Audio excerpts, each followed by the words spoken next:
Hare Krishna and welcome to all the devotees online. Thank you very much for your kind attendance as we continue associating with Srimad Bhagavatam Canto 2, Chapter 9, verses 37 to 46. Answers by citing the Lord's worship. Om Jnanatimivantasya Jnananjana Shalakaya Chakshurunmilitam Yena Tasmai Shri Guruve Namah. Shri Chaitanya Manobhistam Stapitam Yena Bhutale Swayam Rupa Kadamayam Dadati Swapadantikam.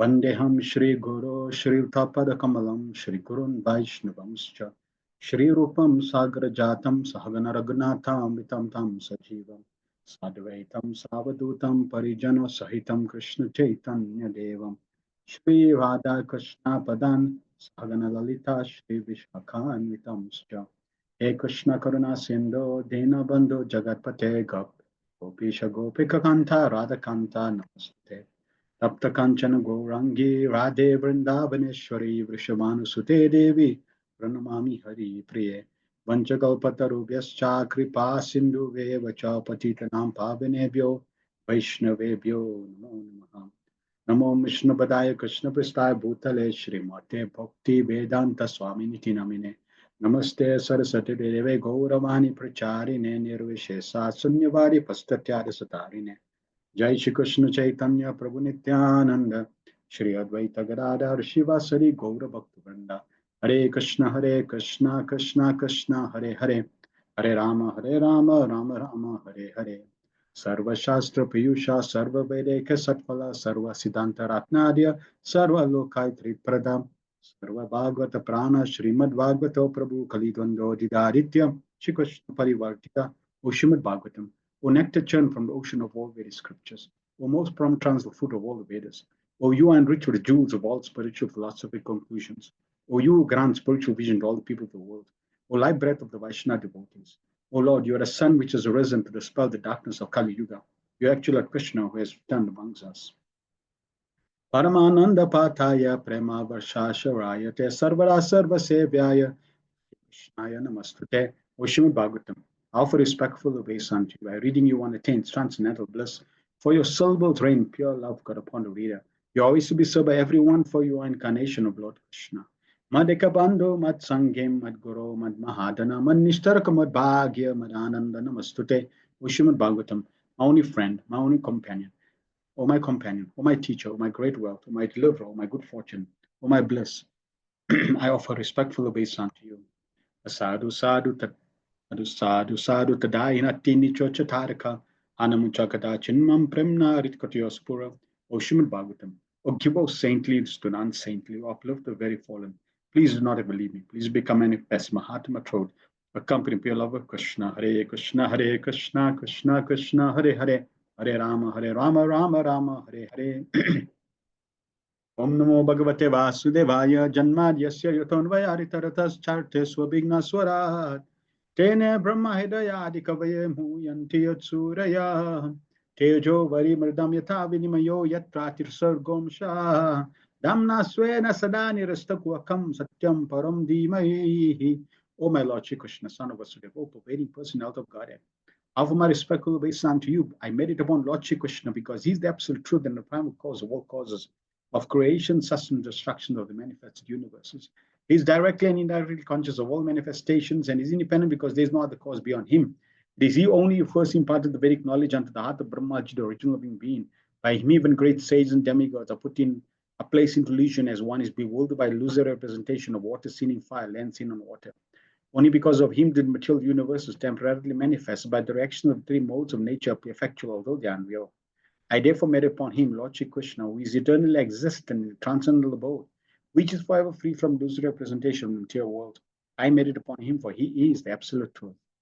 Parayana upaya shasabhya kala vismin yuge jana manda sumanda matayo manda bhagyopadhartha. O learned one, in this iron age of Kali, many but short lives are quarrelsome, lazy, misguided, unlucky, and above all always disturbed. Narayana Maskritya Narachevam Narotamam Devim Saraswatim Vyasam Tato Jayamudirayat. Before reciting this Srimad Bhagavatam, which is very means of conquest, one should offer respectful obeisance unto the personality of God in Narayan, unto Naran Narayan Rishi, the supermost human being, and the Mother Saraswati, goddess learning, and unto Srila Vyasadeva, the author. Sabapum Sopar Odharmo Yato Bhaktira Adokshaja Ahitukya Pratiyata Yatna Suprasidati, the supreme occupation dharma for all humanity is that by which man can attain to loving devotional service unto the transcendent Lord. Such devotional service must be motivated and uninterrupted to completely satisfy the self. Vasudeva Bhagavati Bhakti Yoga Prayojita Janayachusavai Ragyam Gyanam Chayadahitukam.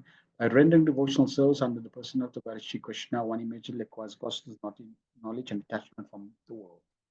Vadanti Dattva Tattvam Yajnanam Advayam Brahmeti Paramatmeti Bhagavaniti Sabhyate. Then the transcendentalists who know the absolute truth call this non-dual substance Brahman Paramatma Bhagavan. Shri Shushoshadhanasya Vasudeva Kataruchi Syan Mahatsevaya Vipra Punya Tirtha Nishevana. O twice born sages, by serving those devotees completely free from all vice, great service done by such service, one gains plenty for hearing the messages of Vasudeva. Shranmutam Swakata Krishna Punya Shravana Kirtana Ryatantastoya Bhadrani Vidunoti Suritsatam. Shri Krishna, the person of Godhead who is Paramatma, super soul in everyone's heart and the benefactor, the truthful devotee cleanses desire for material enjoyment. From the heart of the devotee is developed the urge to hear his messages, which are in themselves virtues and properly heard and chanted. Nastaprashu Bhadreshu Nityam Bhagavata Sevaya Bhagavatu Tamasloke Bhaktir Bhavati Nashtiki. By regular attendance on a class of the Bhagavatam and by rendering of service to the pure devotees, already troublesome to the heart is almost completely destroyed, and loving service unto the person of Godhead who is praised with transcendental songs established as an irrevocable fact. Etavan Sankhya Yoga Abhyam Swadharmam Parinishtayal Janmalava Parapumsam Antenarayana Smriti. The highest perfection of human life achieved either by complete knowledge of matter and spirit, by practice mystic powers, or by perfect discharge of occupational duties to remember the person of the Godhead at the end of life. Akama sarva kama va moksha kama udari tivrena bhakti yogena yajate purusham param. A person who has broad intelligence, where they be full of all material desires, without any material desires or desiring liberation, must by all means worship the supreme personal, the supreme whole, the personality of Godhead. Om Namo Bhagavate Vasudevaya, Om Namo Bhagavate Vasudevaya, Om Namo Bhagavate Vasudevaya. We are continuing Srimad Bhagavatam based on the teachings of the Divine Grace A.C. Bhaktivedanta Swami Srila Prabhupada, the founder Acharya of the International Society for Krishna Consciousness. Hare Krishna and welcome back. Let us cover any questions, feedback that one may have, anything that we covered last week, anything that caught your attention from last week's session. Amavati Analini Canto says, Hare Krishna, example of searching for the cell phone and the story of little Saraswati searching for Krishna, and a mother tells her to go to Srila Prabhupada because he, as Krishna, really makes us think how we're wasting time searching of the worthless things when we should be searching for the absolute truth. Krishna and Srila Prabhupada says with the intensity as there's no oxygen. We should cultivate this searching as the Goswamis and Chaitanya Mahaprabhu, not imitating but following in their footsteps. Yes. And to know this is a glorious position. To try to follow it is even more glorious. To achieve it is most glorious. Most people have no clue of what they need to do. As the fourth verse of the Chaturshloki Bhagavatam, the Lord made it very clear that we need to search for Him. We need to inquire about the absolute truth. And there should be no obstacle. There should be no impediment. There should be no circumstance. There should be no excuse for us to reach that inquiry and complete understanding, or at least complete in the sense that whatever the Supreme Lord wants us to know, we try to understand. And to realize that, yes, like the Acharya Srila Bhaktivinoda Thakur, Srila Nandamadas Thakur, they pray in so many of the songs that they've wasted this life. They've willingly drank poison. They're sleeping on the witch called Maya. So many examples sharing this same understanding.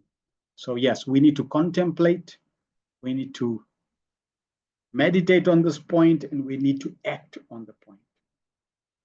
Because one can clearly make the point Yeah, we're wasting so much time.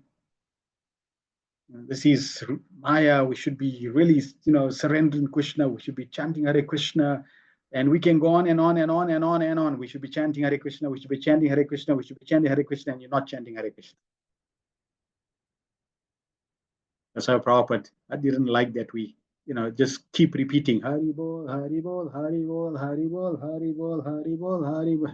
For the song, in the in the kirtan, we keep chanting this Hari Bol, Hari Bol, Hari, and it's like sometimes for 10, 20, 30 minutes, Hari Bol, Hari Bol. Why don't you chant Hari Bol? Why don't you chant the Hare Krishna mantra? So, yes, but at least realization has to be there. And if we keep associating nicely with advanced devotees, keep serving, keep reading Prabhupada's books, keep chanting, keep following, this will slowly begin to dawn upon us. And the more it dawns, the more our activities will align, the intensity will align, the more the revelation will come from the holy name. And when one gets full revelation of the holy name, it is described, you'll be cursing yourself. Because now you have realization of the holy name. And then when you look back and you think, wow, what a fool. How could I have dealt like this with the holy name? Inattentive, not interested, distracted. So then one feels guilty. One feels fallen. See, one doesn't think one is fallen at that stage. One feels fallen. Because why? Now you have realization. So that day will come. We should simply continue and pray. Mother Les says, Hare Krishna, but knowledge is needed to progress in the path of bhakti. However, without personal endeavor, all knowledge is rendered impotent. Yes, that's true. At the same time, the knowledge that one exposes oneself to in Krishna consciousness is not ordinary knowledge. Your statement is true in relation to mundane knowledge. I may know about a certain skill, but if I don't act on that skill, it's fruitless. And that knowledge of that skill will never allow me to eventually act. So that's mundane knowledge. Knowledge within this material realm. Spiritual knowledge, like the knowledge in the Bhagavatam. I can read the Bhagavatam or expose myself to the knowledge of the Bhagavatam and acquaint myself with the knowledge of the Bhagavatam. That knowledge is of a different category. And even if I don't intentionally, consciously act on it, like the Bhagavatam, Prabhupada in the purports, regularly explain, engage devotional service, chant Hare Krishna, etc., and I don't do that.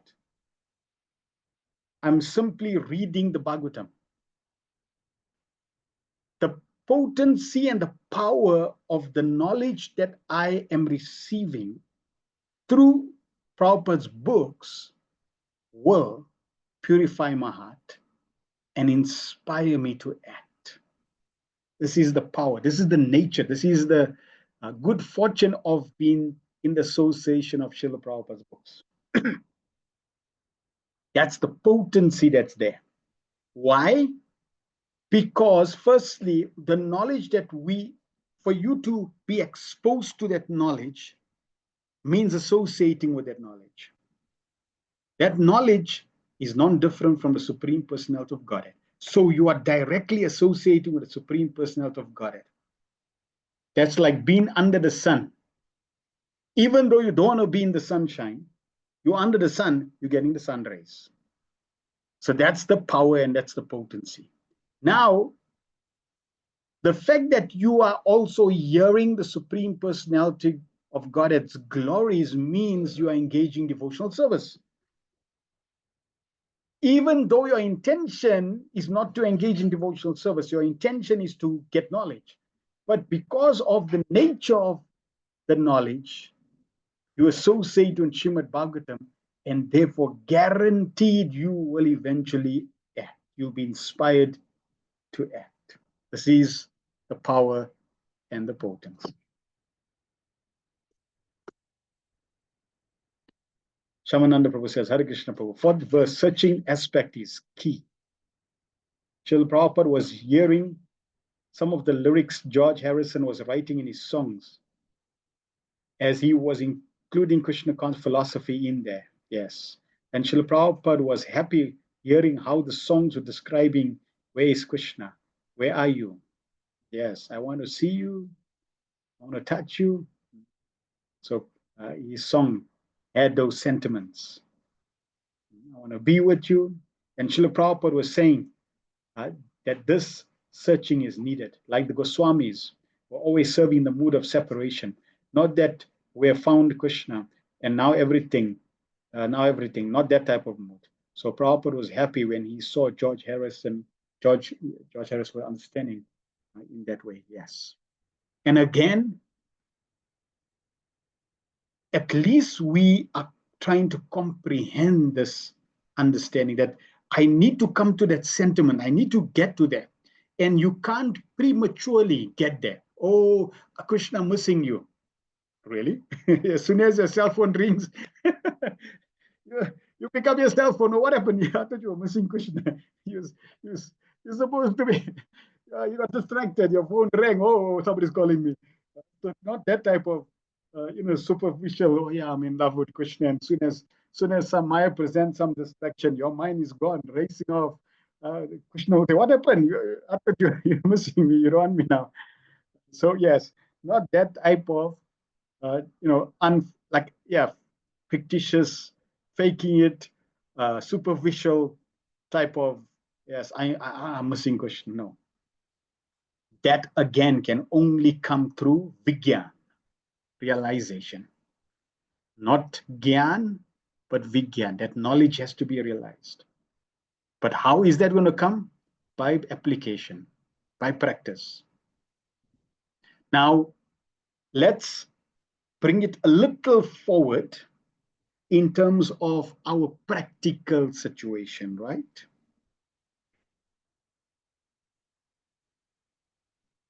Prabhupada asked his disciples, do you love Krishna? So we can ask the same question to you. Do you love Krishna? We can ask another question. Do you have taste for the holy name? So let's answer the first one. Do you love Krishna? Please answer that in the chat. Do you love Krishna?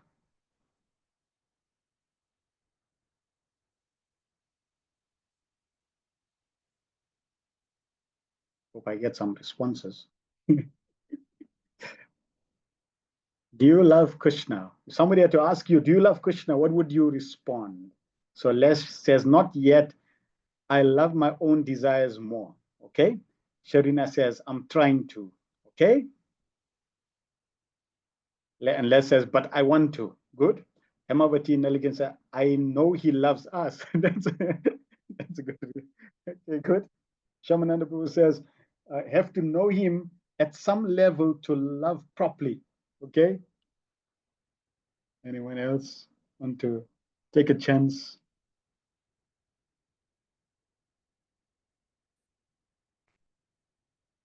Okay, so, and Misa says, I love the philosophy and desire to do the right thing. Good. And Madhapadhyavali says, trying to, but a long journey. Okay. Now, we can bring it on a more practical level. How can we say, I love Krishna.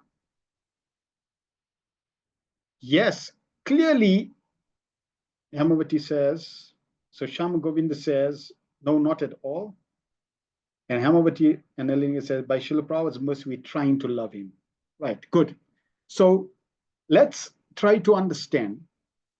Yes, I may not love Krishna fully. It hasn't completely bloomed, blossomed. But it does not mean that I don't love Krishna.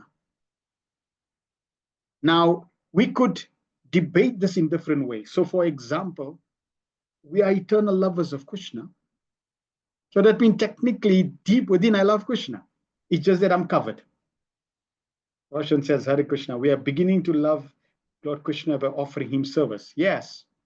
So it's not that we're not lovers of Krishna, we are lovers of Krishna.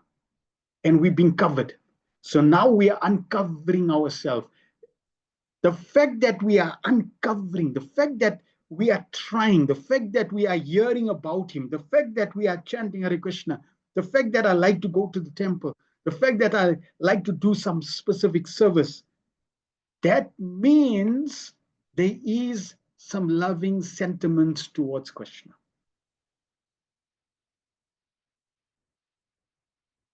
There's some aspect of Krishna that we are endearing ourselves to. When Prabhupada asked them, do you have taste for the holy name? Many of them said no. Prabhupada then responded, why are you chanting every day? Yes, you're chanting every day because you made a vow, but there's some taste there.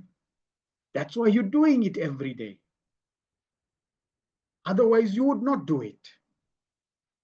So that means there's some love, there's some sentiments of attachment to Krishna. We simply have to fan that attachment.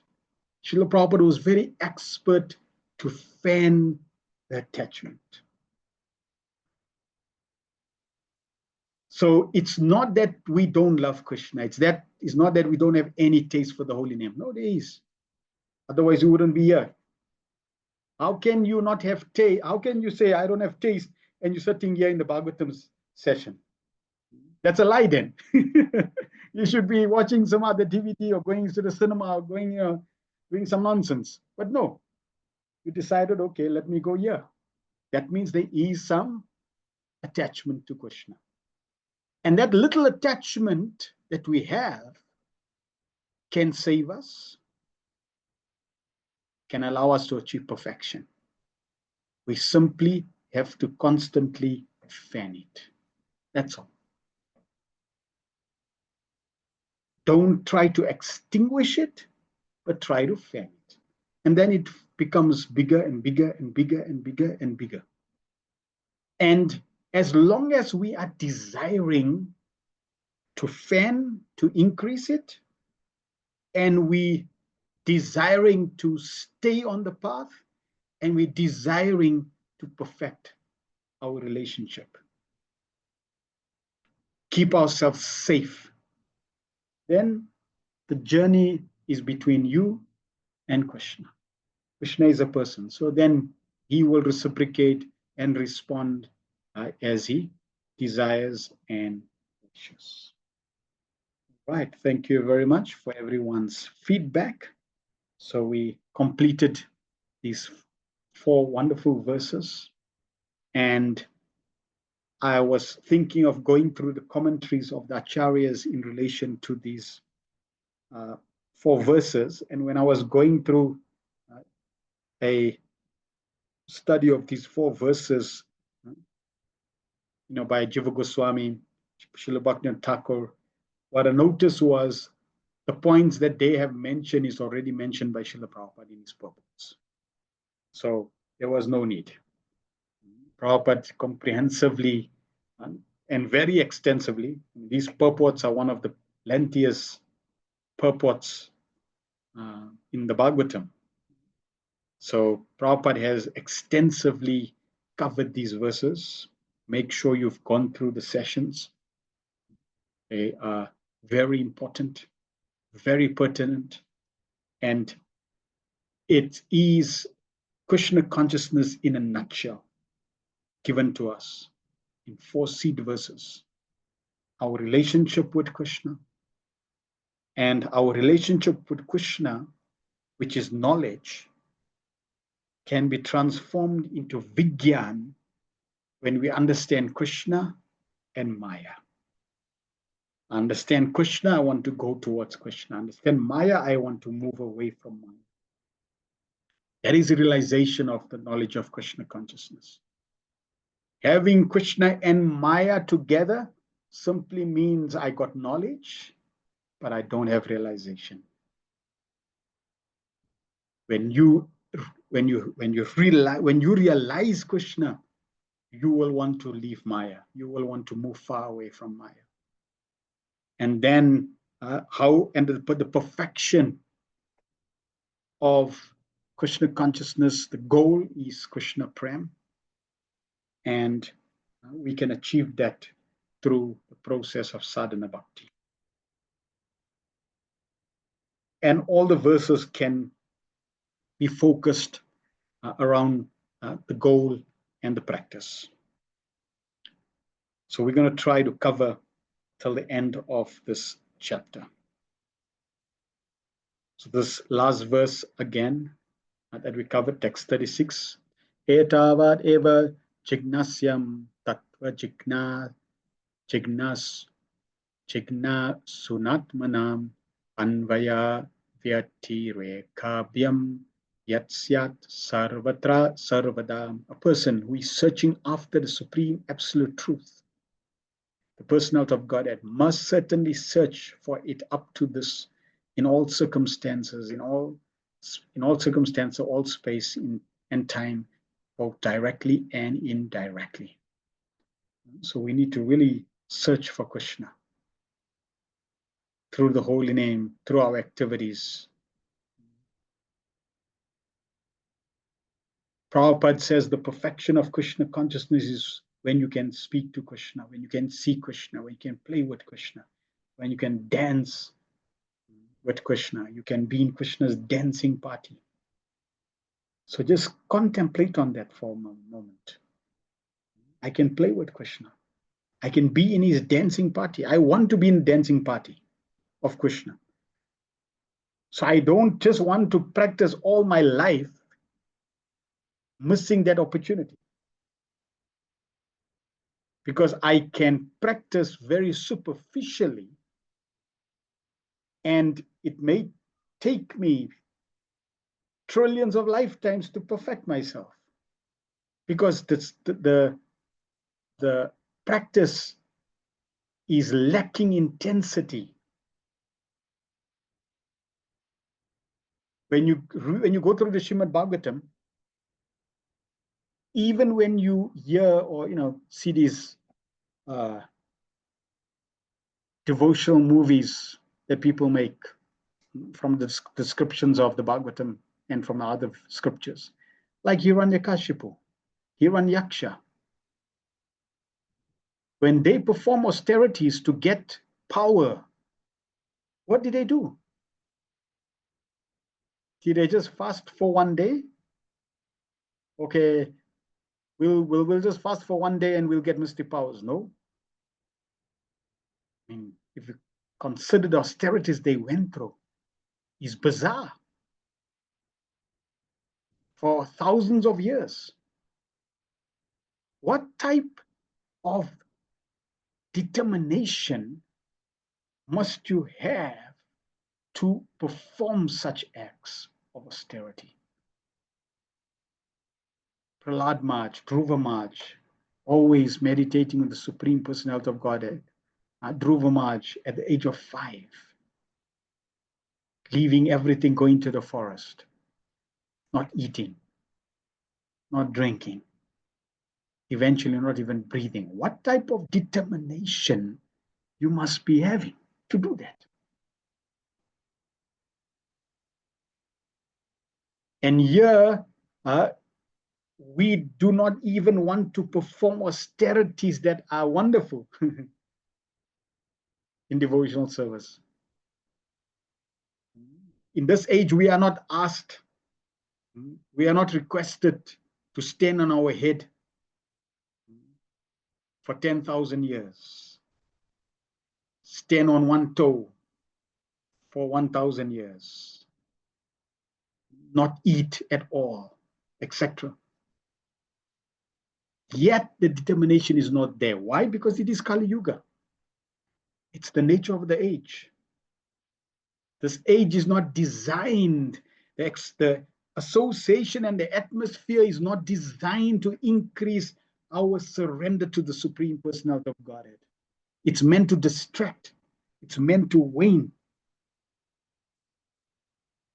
That is why you need a good association to stay stay focused on the path.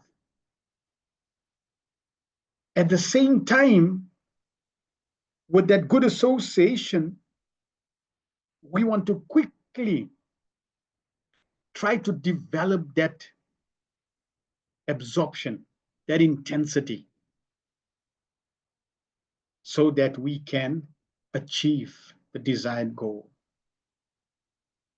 So to keep searching, to keep moving on this path, this is key. And association does that. Just like if you're on a journey together with a team and somebody's feeling tired, you can encourage them, you can carry them on your back, you can give them some energy drink, you can assist them on their journey. So like that, association to keep moving on this path is important. 37. Etan matam samatishta paramena samadhina bhavan kalpa vikalpeshu na vimuyati karhachit.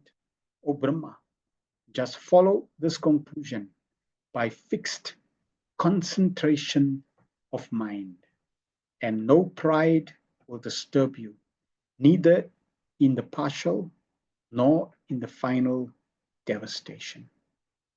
So the Lord's instruction,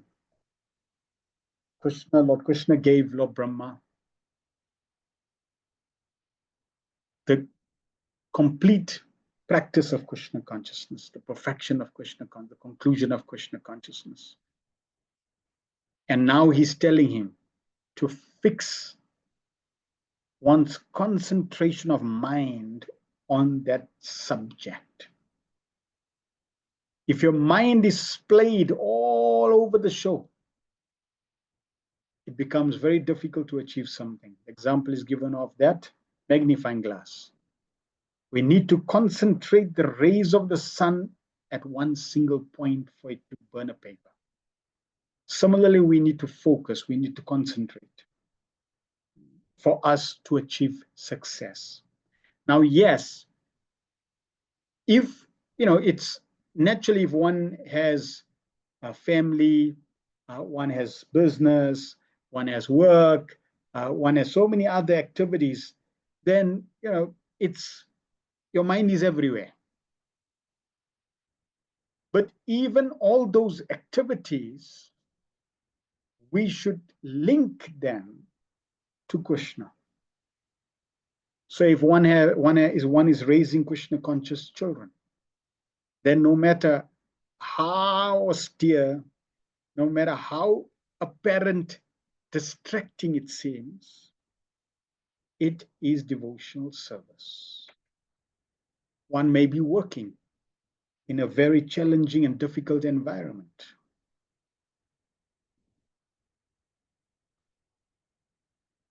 Just like, this last 2 months was busy at work for me, because I've been working on few applications and burning the hours.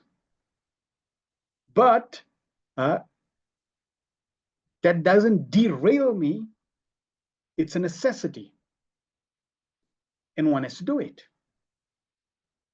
But because it's ultimately connecting or facilitating Krishna consciousness, then it's not Maya or a total waste of time and energy. So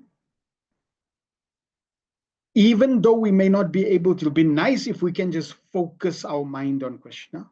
That's wonderful. But even if we can't directly, at least indirectly, connect every part of our life to Krishna consciousness. Classic example Prabhupada gave us. You have to eat. Everybody has to eat. So you can't say, eating is Maya. No, everybody has to eat. How are you going to protect? How are you going to survive? How are you going to protect the body?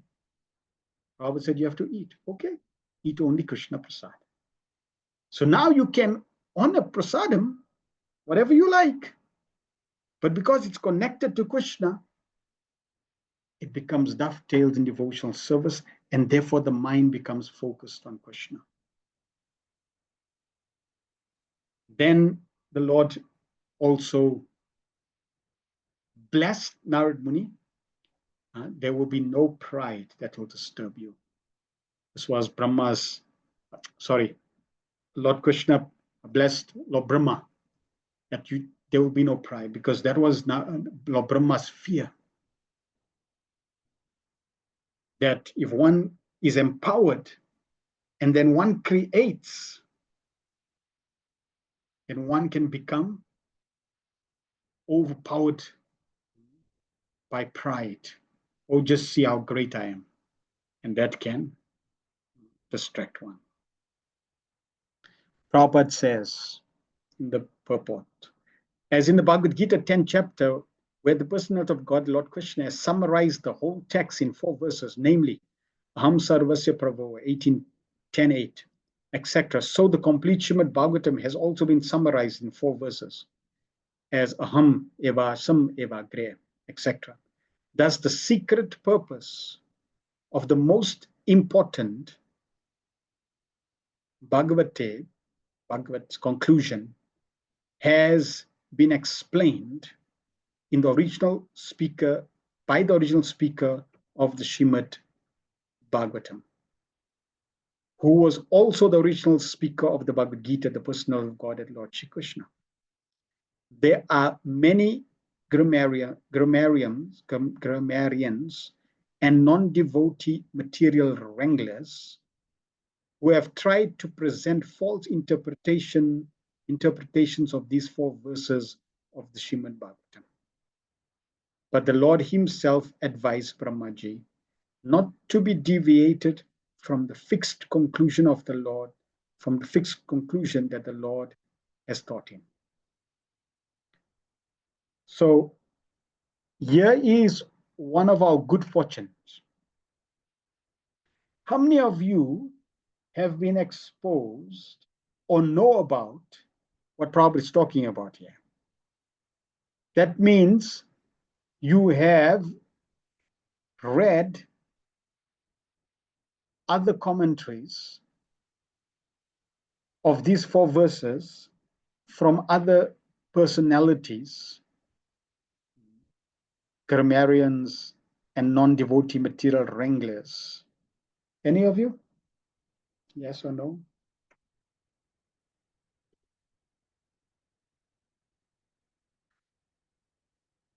I definitely haven't.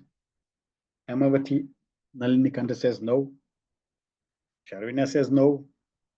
Adachana Siddhi says no. Shyamananda Prabhu says no. Somebody will say something's wrong here. No, this is the blessing. This is the protection. Because if you did get that, you may have contaminated your consciousness a little. But by coming into contact with Srila Prabhupada and how Prabhupada has shielded us, secured us, because Prabhupada made it very clear. And we need to be very clear. And we need to be convinced, without doubt, on what Prabhupada said. Shamananda Prabhu says, yes, this is our good fortune. Else we would have been in trouble. Yes. So we should be completely convinced, 100% convinced. Prabhupada told us again and again. And what did Prabhupada tell us? Everything you need to know is in my books. everything you need to know is in my books. We need to contemplate, concentrate, and realize what this means. Everything you need is in my books. That means Prabhupada's books have addressed every need in terms of knowledge, which will lead to practice for our perfection. Sometimes it seems like there's some things that Prabhupada didn't give us in his books. Others will say he's missing things in his books. And it may apparently seem like that. That, oh, Prabhupada didn't give us everything. But that is an apparent understanding, not the truth. Prabhupada said, everything you need is in my books. So at this point, in terms of whatever Prabhupada is giving is relevant for your perfection, relevant for your understanding, relevant for your growth. When you grow deeper, when you advance more, and you study the same books, miraculously, mystically, by Prabhupada's mercy, the same subject matter that you read at grade 1, now at grade 5, has a different impact, has a different effect, opens up a different perspective, gives you what is relevant for you at grade 5.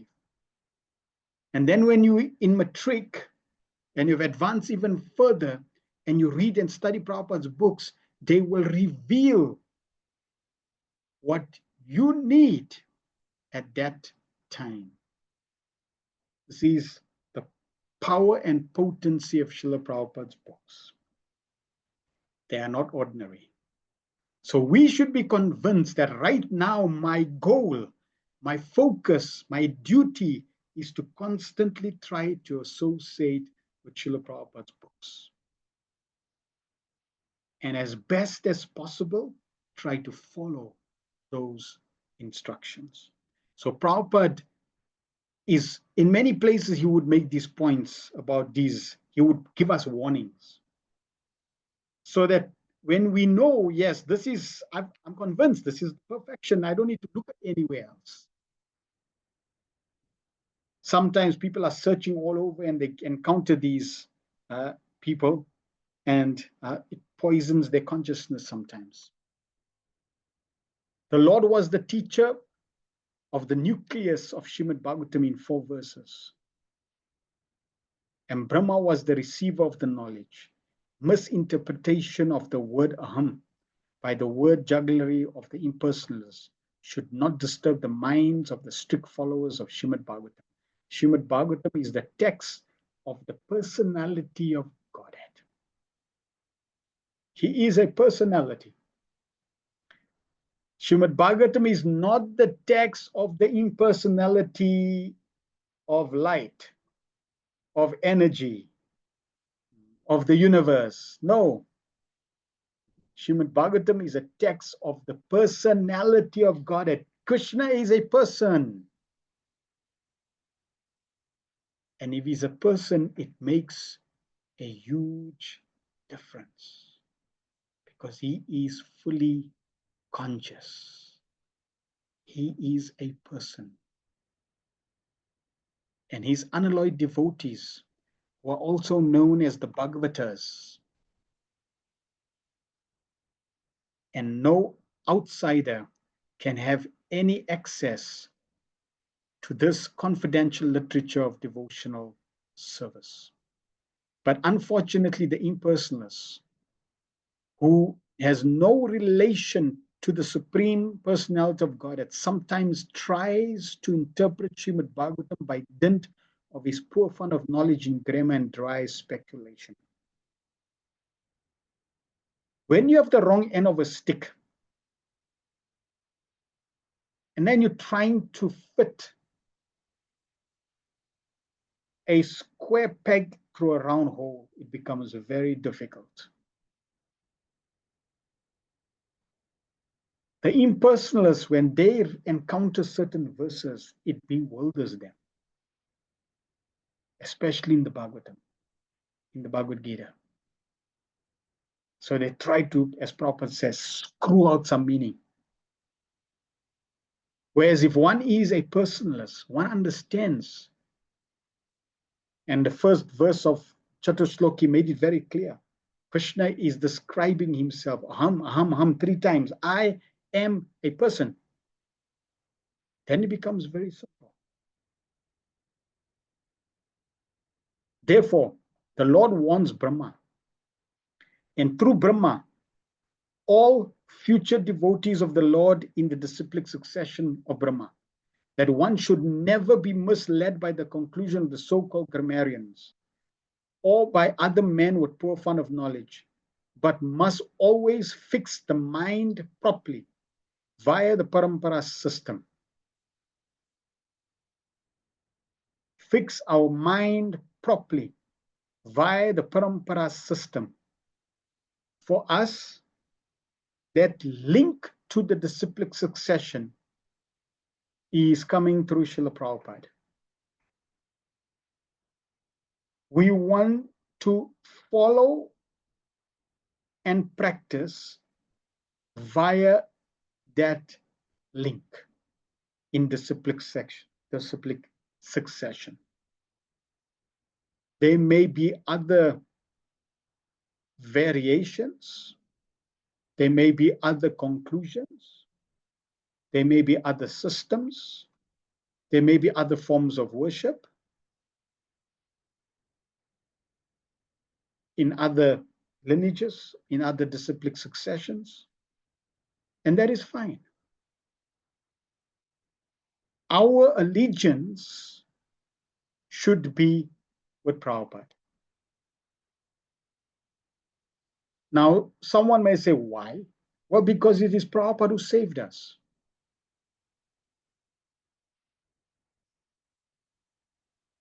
Practically most, if not every devotee that is connected to Srila Prabhupada, connected to Krishna consciousness, can without doubt say yes. If it wasn't for Srila Prabhupada, we would be a first-class mess. Only Krishna knows where we would be, in what difficult, challenging, miserable, addicted situation we would be. Like everybody else, completely lost and addicted to sense gratification of all forms and shapes and varieties. So no doubt, Srila Prabhupada has given us sanity. Prabhupada has given us focus. Prabhupada has given us clarity.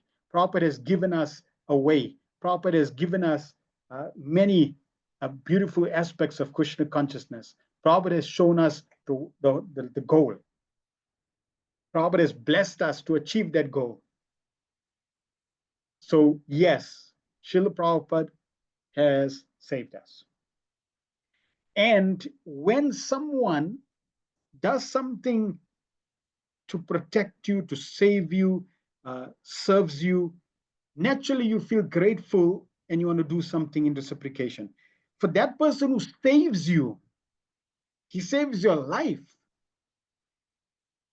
You are practically drowning and he rescues you. It's like you give your life to that person. So Prabhupada saved us. Our life doesn't belong to us anymore. Our life belongs to Srila Prabhupada. And because our life belongs to Srila Prabhupada, we want to stay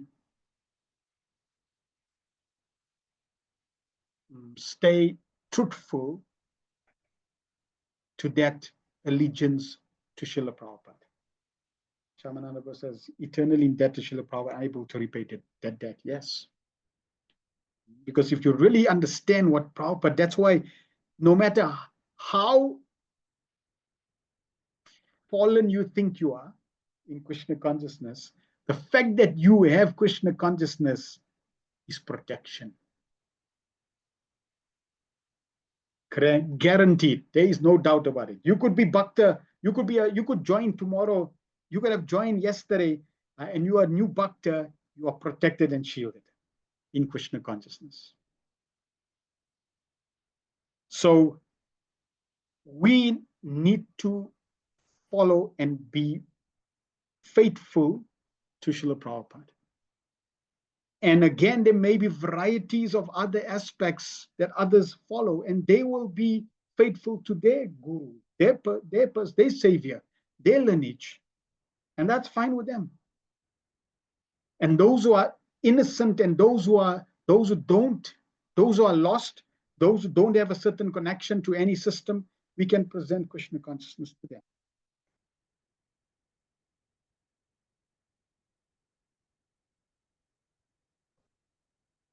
The first step, therefore, in pursuance of system of knowledge received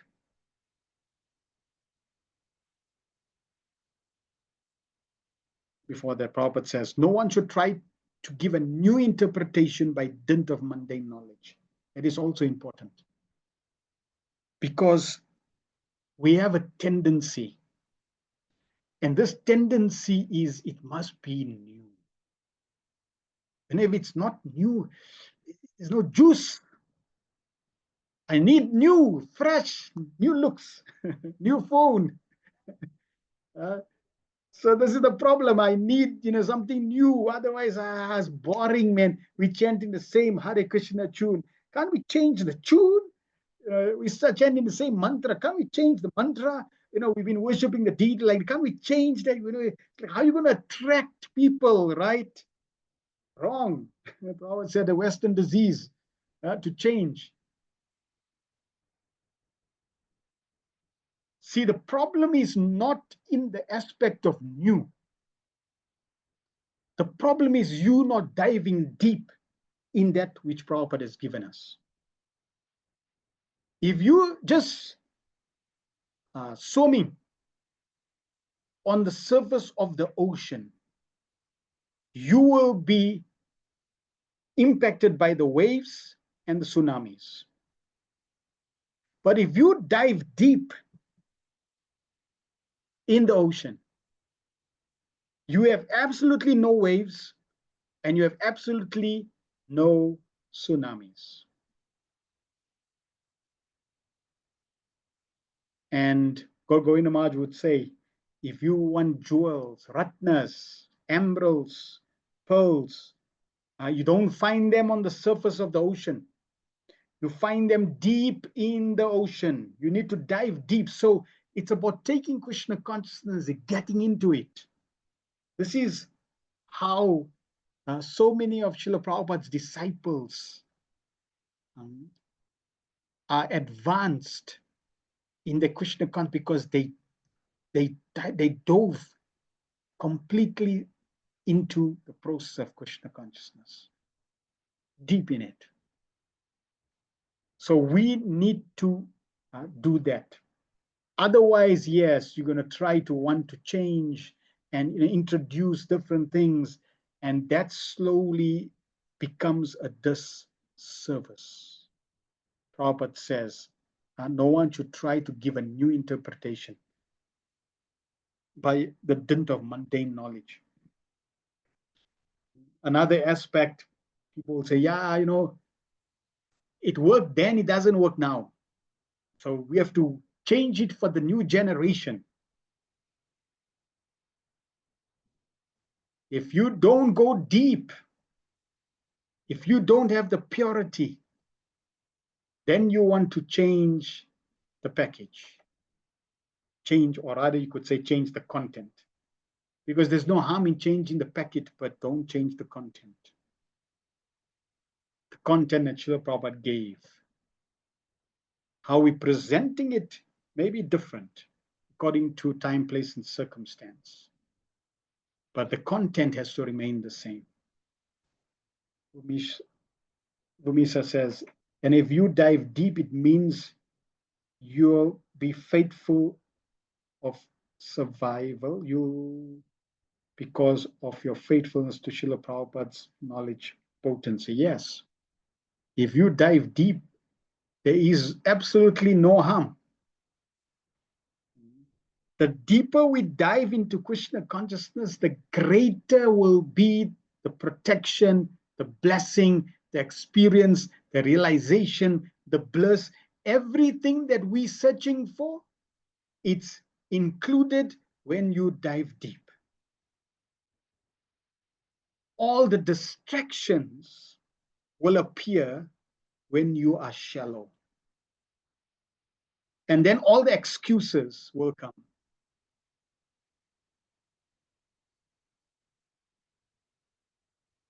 Because we lack faith in what Srila Prabhupada has told us.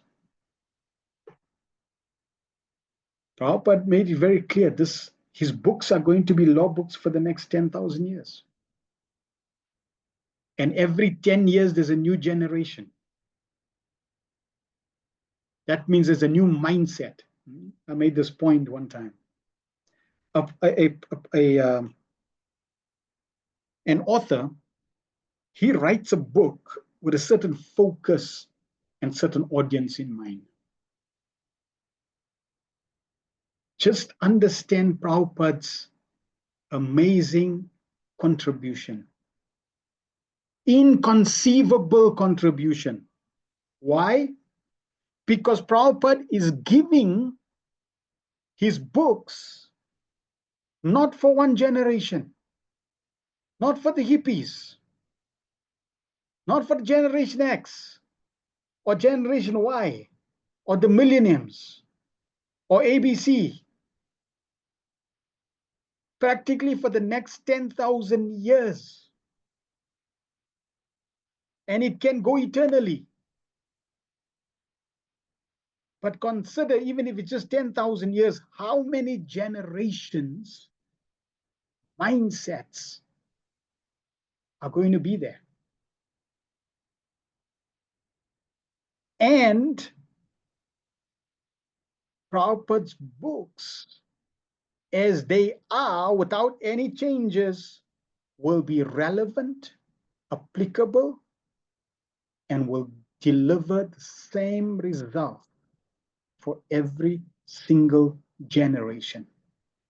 For those individuals who are serious to apply what he is saying.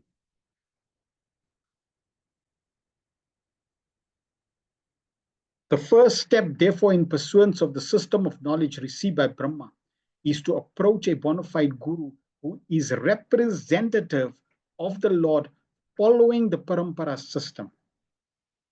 No one should try to squeeze out his own meaning by imperfect mundane knowledge.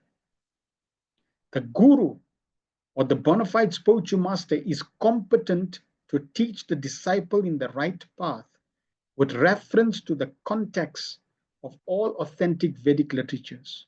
He does not attempt to judge words to bewilder the students. If Prabhupada,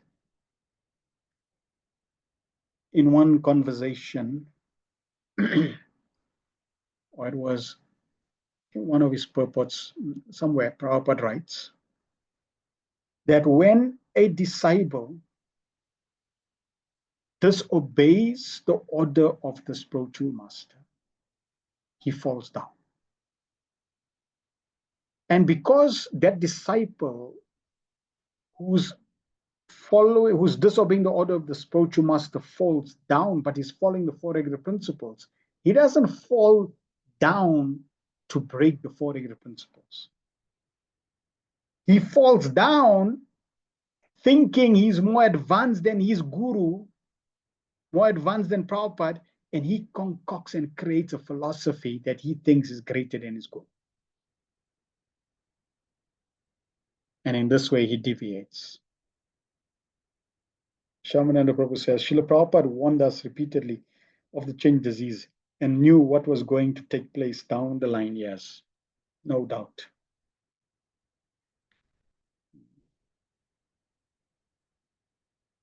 The bona fide spiritual master, by his personal activities, teaches the disciples the principles of devotional service. Without personal service, one would go on speculating like the impersonalists and dry speculators life after life and would be unable to reach the final conclusion. By following the instructions of the bona fide spiritual master in conjunction with the principles of the revealed scriptures, the student will rise to the plane of complete knowledge, which will be exhibited by development of detachment from the world of sense gratification. How clear is Prabhupada in terms of understanding what it means to advance?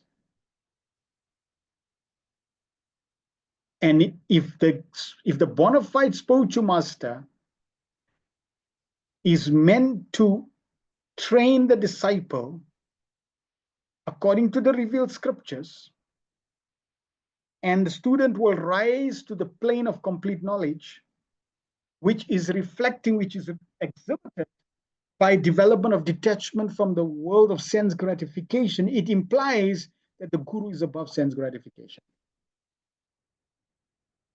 Because then you are not a bona fide guru, and you cannot, if you yourself are not above sense gratification, there is no question of you teaching your disciple how to rise above sense gratification.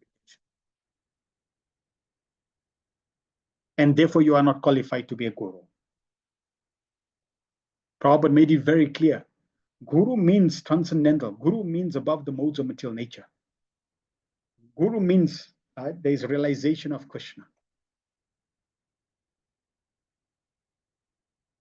And that's what Prabhupada warned his disciples. Don't be eager to become a guru. When you are mature, then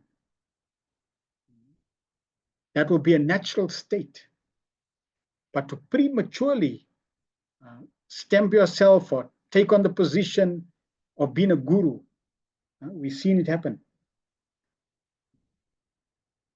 So many during the zonal acharya system, practically most of the gurus all fell down. But if they are shakshat dharitve nashamasta shastre, they are non-different from the Supreme Personality of Godhead, because they're very dear to the Krishna. How can they fall down? Because it's not shakshat dharitve nashamasta shastre. When you prematurely take on that role, you will face the consequences. The mundane wranglers are surprised that one can detach himself from the world of sense gratification, and thus any attempt to be fixed in God realization appears to them to be misplaced.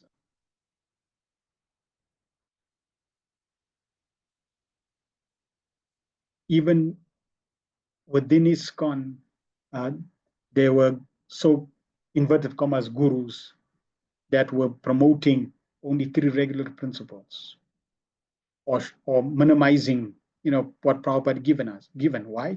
Because they were thinking it's not possible.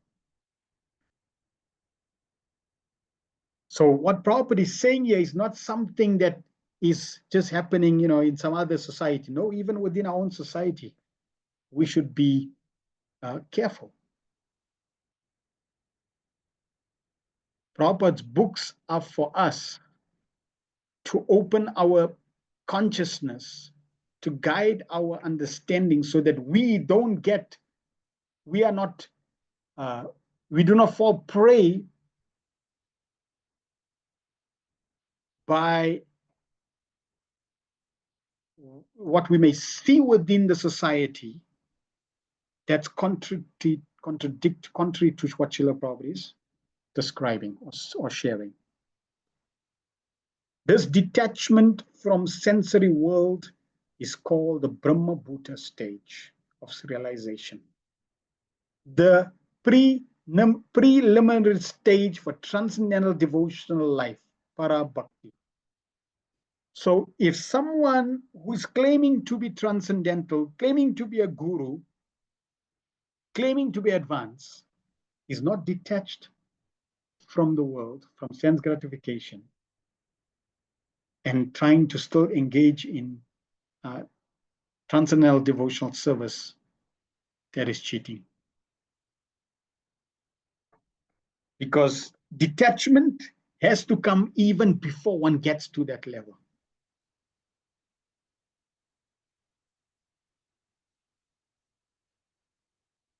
And again, we can see Prabhupada's own example. How did Prabhupada live in this world? What was his activities? What was his daily activity like?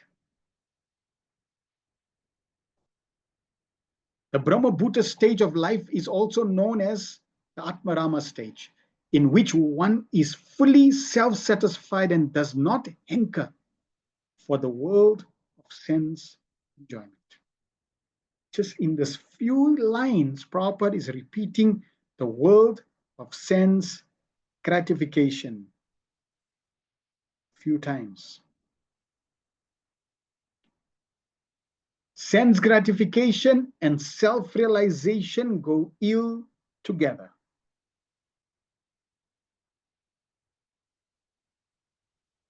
This stage of full satisfaction is the proper situation for understanding the transcendental knowledge of the personality of God. Srimad Bhagavatam 1-20 affirms this. Evam prasana manaso Bhagavad Bhakti Yogat Bhagavad Bhakti Yogatam Bhagavad Tattvam Vignanam Mukta Sangasya Jayate.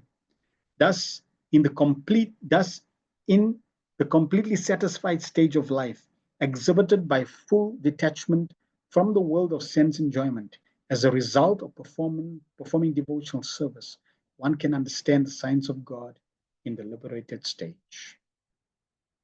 In this stage of full satisfaction and detachment from the sensory world, one can know the mystery of the science of God with all its confidential intricacies, and not by grammar or academic speculation. Because Brahma qualified himself for such reception, the Lord was pleased to disclose the purpose of Srimad Bhagavatam. This direct instruction by the Lord to any devotee who is detached from the world of sense gratification is possible, as stated in the Bhagavad Gita 10:10. Tesam satata yuktanam bhajatam pariti purvakam dadami buddhi yogam tam yena mamupayantite. Unto the devotee who are constantly engaged in the Lord's transcendental service, priti purvakam, the Lord, out of his causeless mercy upon the devotee, gives direct instruction so that the devotee may make accurate progress on the path of returning home back to Godhead. One should not, therefore, try to understand these 4 verses of Srimad Bhagavatam by mental speculation, rather by direct perception of the personality of Godhead, who is able to know, one is able to know all about his abode, Vaikuntha, as was seen by the experienced Brahmaji, and seen and experienced by Brahmaji. Such Vaikuntha realization is possible by any devotee of the Lord situated in the transcendental position as a result of devotional service. So we need to focus on our purity of practice in devotional service. And when that sincerity of practice is there, Krishna sees and Krishna reveals. So it's not just dry speculation, it's not just dry understanding, but the realizations will come when there is the depth of purity and practice. Krishna will reveal, Krishna will inspire, Krishna will give you what you need for the next step to keep going. But it's about realization, it's about the experiencing of reality, not just words, not just theory, not just dry speculation. No, genuine realization of the truth of Krishna consciousness. In the Gopal Tapan Upanishad Shruti, it is said, Gopa Vesho Me Purusha Purustad Avirbhuva. The Lord appeared before Brahma as a coward boy. That is, as the original personality of Godhead. Lord Shri Krishna Govinda, who is later described by Brahmaji in his Brahma Samhita 5:29. Chintamani prakara satma sukalpa vriksha laksha vriteshu surabhi avpalayantam Lakshmi Sahasra Sata Sambrama Sevyamanam Govindamadi Purusham Tamaham Bhajami. Brahma desires to worship the original personality of God, Lord Shri Krishna, who resides in the topmost Vaikuntha planet known as Goloka Vrindavan, where he is in the habit of keeping Surabhi cows as a coward boy, and where he is served by hundreds and thousands of goddesses of fortune, the gopis, with love and respect. So Lord Brahma personally has seen Krishna as the coward boy. God, the Supreme Personality of Godhead, has appeared before Brahma as a coward boy. And it's the coward boy that we want to develop our love and attachment and service to.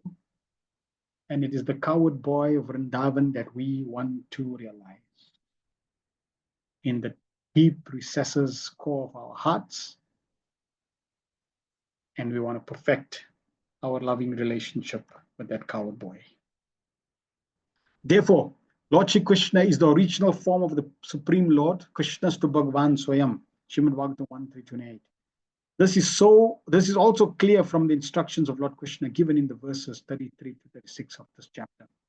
Supreme Person of the Godhead is Lord Krishna, and not directly Narayan or the Purusha avatars, which are subsequent manifestations. Therefore, Srimad Bhagavatam means consciousness of the Supreme Personality of Godhead, Lord Shri Krishna. And Srimad Bhagavatam is a sound representation of the Lord, as much as the Bhagavad Gita is. Thus, the conclusion is that Srimad Bhagavatam is the science of the Lord, in which the Lord and his abode are perfectly realized. Therefore, Srimad Bhagavatam means consciousness of the Supreme Personality of that Lord Shri Krishna, and Srimad Bhagavatam is the sound representation of the Lord, as much as the Bhagavad Gita is. We are directly associating with that coward boy in Vrindavan called Gopal, Govinda, Krishna. And Srimad Bhagavatam is revealing this truth. Srimad Bhagavatam is non-different from that truth of the Supreme Personality of Godhead. Now, this is not the case in terms of every yuga, but it is the case most definitely in terms of the knowledge that we are getting in this specific cycle that we have appeared. We have gone through billions and billions of Kali Yugas. This is not our first. And in most of those Kali Yugas, 99% of those Kali Yugas, we would not have received knowledge of Swayam Bhagavan. In this Kali Yuga, which is the 28th cycle, in the day of Brahma, because the Supreme Personality of Godhead himself has appeared 5,000 years ago, and Sri Chaitanya Mahaprabhu as the Supreme Personality of Godhead himself has appeared 500 years ago. Therefore, the knowledge that Prabhupada is giving us is directly related, directly a manifestation of the original personality of Godhead, Krishna. And therefore, the level of knowledge that is there in the Bhagavatam cannot be found anywhere else. Therefore, Prabhupada says the summum bonum, It's the highest. There is nothing more than Krishna in Vrindavan. 38. Sri Sukho Vacha Sampradishyayam Yevam Ajano Jananam Parameshtinam Pashyastastasya Tadrupam Atmano Atmanonyar Runad Dari. Sukadeva Goswami said to Maj Parikshit, the Supreme Personality of God, Hari, after being seen in his transcendental form, instructing Brahmaji, the leader of the living entities, disappeared. In this verse, it is clearly mentioned that the Lord is Ajana, or the Supreme Person, and that he was showing his transcendental form, Atmano Rupam, to Brahmaji, while instructing him in the summarization of Srimad Bhagavatam in 4 verses. He is Ajana, or the Supreme Person among Jananam, of all persons. All living entities are individual persons, and amongst all such persons, Lord Hari is supreme, as confirmed in the Shruti mantra, Nitya Nityanam Chetanas Chetananam, Katha Upanishad 2-13. So there is no place for impersonal feature in the transcendental world, as there are impersonal features in the material world. Wherever there is Chetana, or knowledge, the personal feature comes in. In the spiritual, everything is full of knowledge, and therefore everything there is person. Nothing is impersonal. The land, the water, the trees, the mountains, the rivers, the man, the animals, the birds are all of the same quality, namely Chetana, and therefore everything in the transcendental world is individual and personal. How wonderful. This is the nature of the spiritual world, fully conscious. One time the devotee asked Srila Prabhupada, Srila Prabhupada, in the spiritual, everything is conscious. Yes. Everything is fully conscious, human, we are fully conscious. Human beings are fully conscious. Yes. So even the apple is fully conscious. Yes. So if I'm in the spiritual world, I'm fully conscious, and the apple is fully conscious. And if I eat the apple, what happens to the apple? So anyone who's trying to understand, is the buck the apple going to be screaming, what's going to happen? Prabhupada said, you go there and you see. If you're trying to ask questions like that while in the material world, you will be bewildered, because why? You are trying to understand the material, you're trying to understand the spiritual world with a material consciousness, with a material mind. You will be baffled. Yes, you will be totally baffled.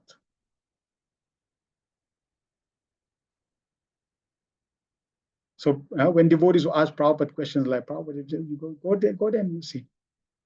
Because you can't understand. But yes, everything there is a person. The milk that was boiling on the stove, it seems like it was boiling. No, it wasn't boiling. The milk was going to commit suicide. The milk was thinking, if Krishna is drinking Mother Yashoda's breast milk, how I'm going to serve Krishna? And if I can't serve Krishna, my life is useless. I might as well kill myself, because my life is meant for service of Krishna. So the milk decided, I'm going to kill myself. This is consciousness. Krishna is reciprocating, even with the milk, even with the grinding water, even with the sticks. They're all devotees. And in this way, everything in the spiritual is fully conscious.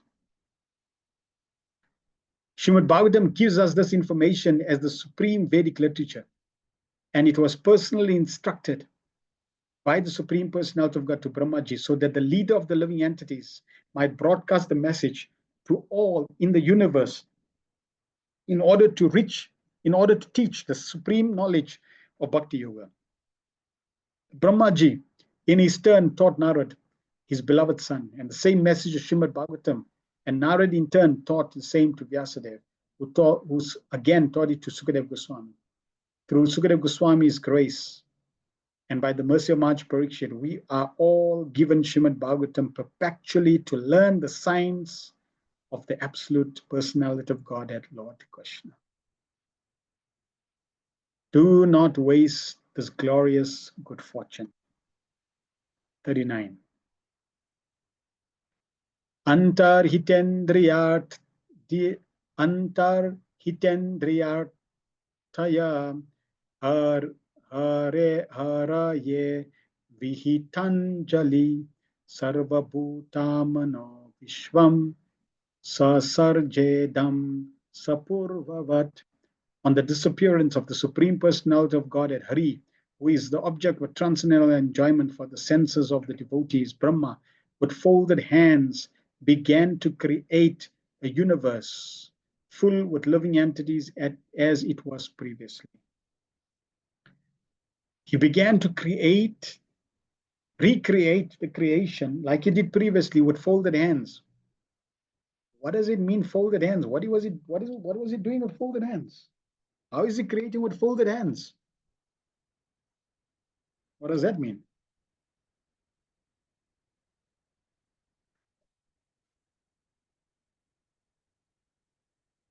He should be using his hands. Right? With folded hands.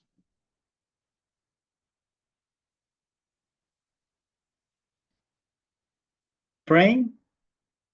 Good. Any others?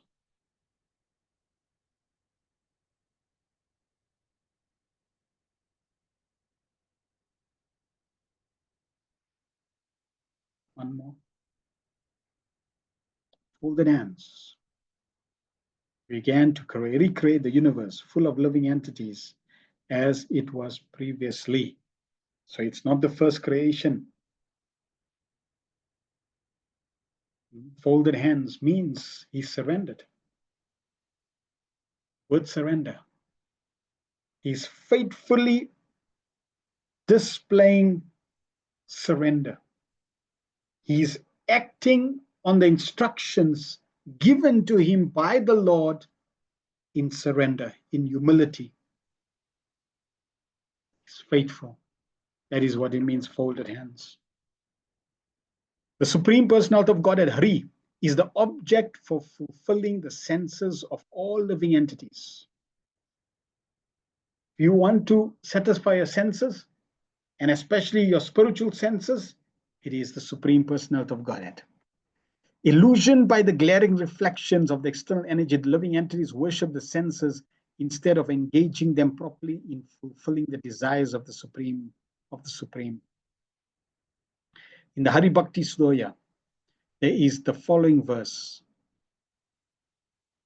Akshno phalam twadrisha darshanam hi tano phalam dwadrisha gatra shanga jiva phalam dwadrisha kirtanam hi sudurlabha bhagavata hi loke. O devotee of the Lord, the purpose of the visual sense is fulfilled simply by seeing you. And to touch your body is the fulfillment of bodily touch. The tongue is meant for glorifying your qualities, because in this world, a pure devotee of the Lord is very difficult to find. Originally, the senses of the living entities are awarded for this purpose, namely to engage them in the transcendental loving service of the Lord, or that of his devotees. But the conditioned souls, illusioned by the material energy, became captivated by sense enjoyment. Therefore, the whole process of God consciousness is meant to rectify the conditional activities of the senses and to re-engage them in the direct service of the Lord. So we are in a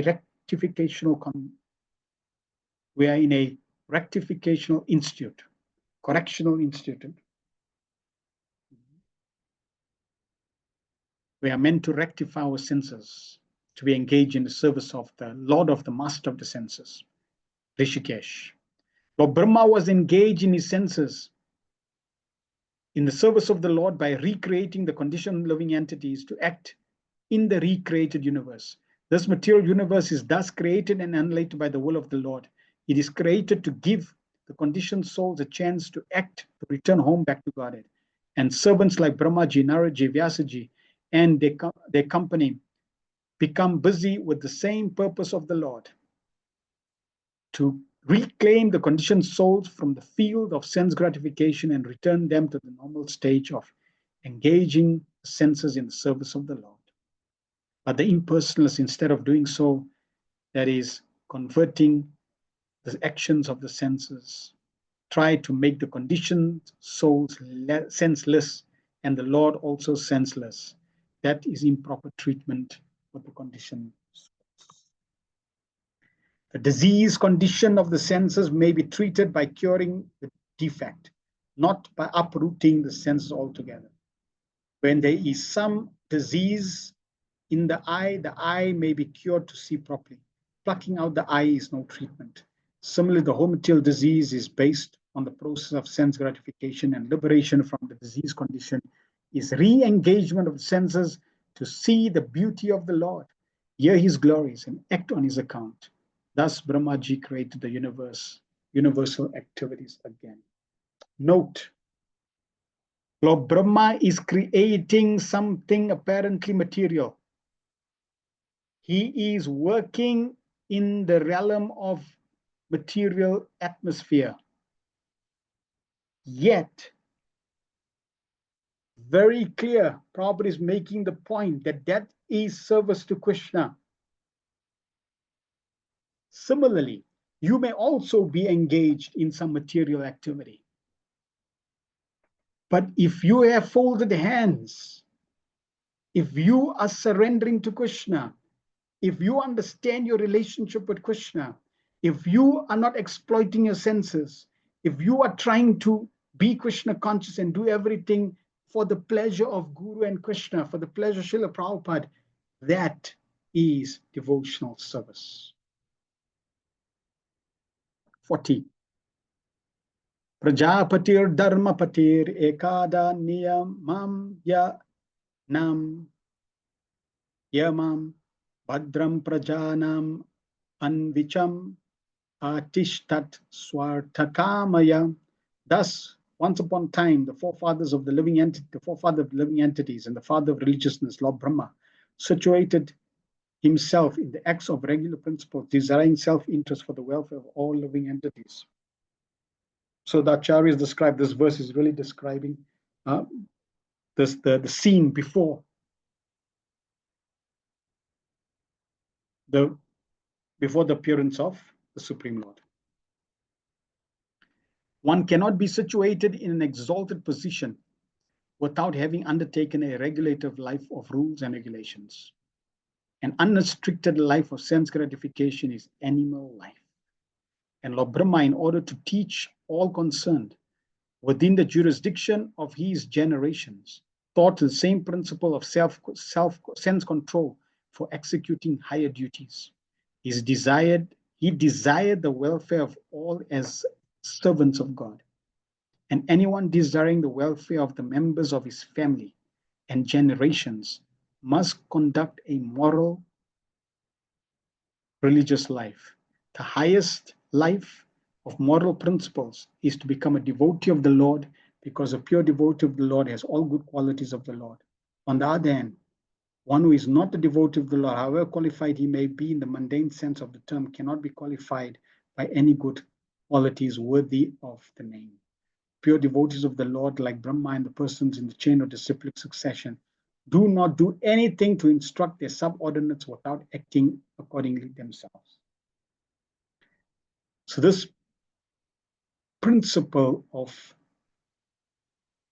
making sure that one is following oneself before instructing others is important. Because it's easy to instruct others and not do not perform or not follow those instructions oneself. Rob gives the example of the mother. She had a son that was eating too many sweets. So she came to the Guru and told the Guru, can you please tell my son to stop eating sweets? And the Guru said, come next week. So next week she came, brought the son, and the Guru told the son, my dear boy, please stop eating sweets, not good for you.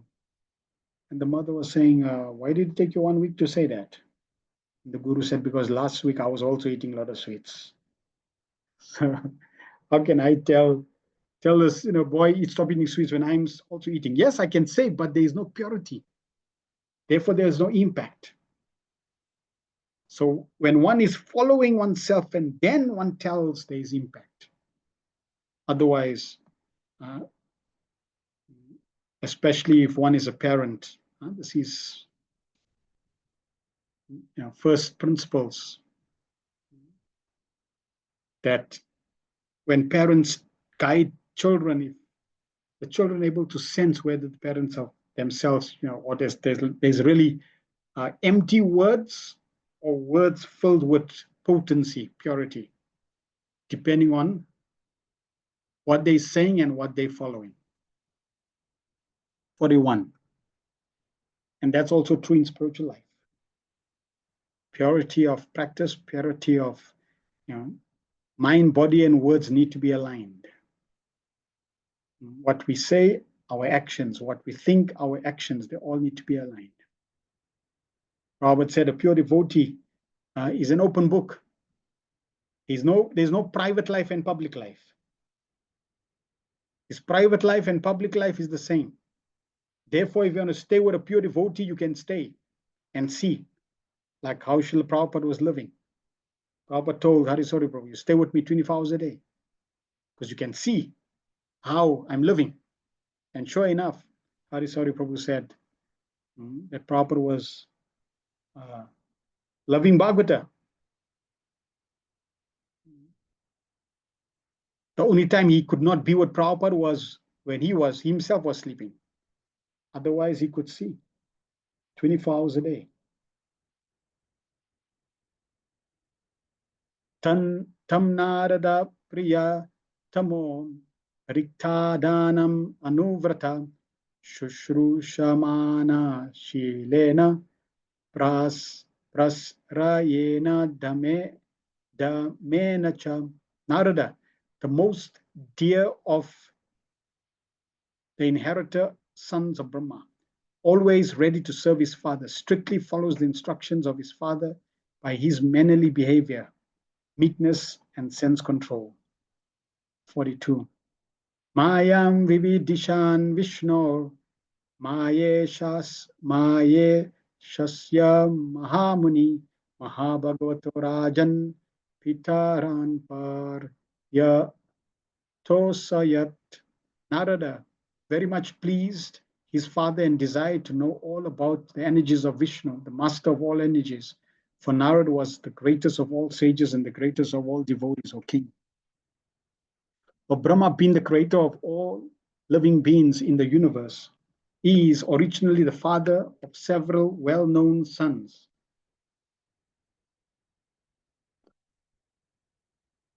Like Daksha, the Chatursanas, and Narada, in three departments of human knowledge disseminated by the Vedas, namely fruit of work, Karma Kanda, transcendental knowledge, Jnana Kanda, and devotional service, Upasana Kanda.